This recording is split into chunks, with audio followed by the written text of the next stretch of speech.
Впервые выставка под названием «Обыкновенный нацизм» была открыта еще в 2022 году, вскоре после начала СВО.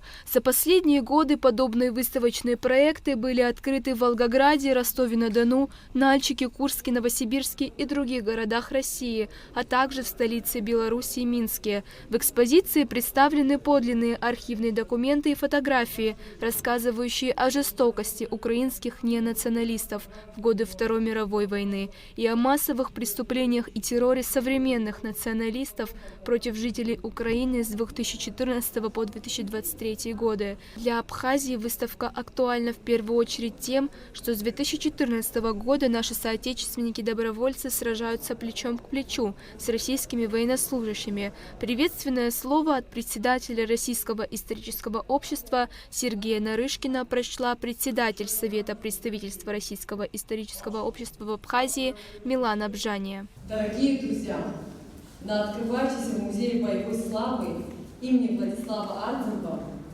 выставке предоставлены свидетельства выступления неонацистского киевского режима, сформировавшись в результате государственного переворота. За 10 лет он убедительно доказал свою варварскую сущность, стал угрозой не только для России, но и для всего человечества. Участие в церемонии открытия выставки приняли чрезвычайный и полномочный посол Российской Федерации Михаил Шургалин, руководитель представительства Россотрудничества в Абхазии Дмитрий Федотов, глава Абхазской православной церкви отец Виссарион, абхазский политический и государственный деятель Сергей Шамба, представители Госкомспорта, директор Музея боевой славы Мзиебея и другие общественные деятели. Невозможно было сдержать эмоций от всего увиденного на выставке. Все эти преступления не могут остаться безнаказанными. Представительство Российского исторического общества в Абхазии – это первое представительство, открытое за рубежом. Это подчеркивает ту степень доверия, ту степень братской связи между нашими странами, которые были закреплены в 2014 году с подписанием договора о союзничестве и стратегическом партнерстве. Тема сегодняшней экспозиции выбрана очень актуальная. Это борьба с неонацизмом и поддержка россиян. Теперь мы уже твердо говорим, что это россияне Луганской Народной Республики, Донецкой Народной Республики, Запорожской области, Херсонской области.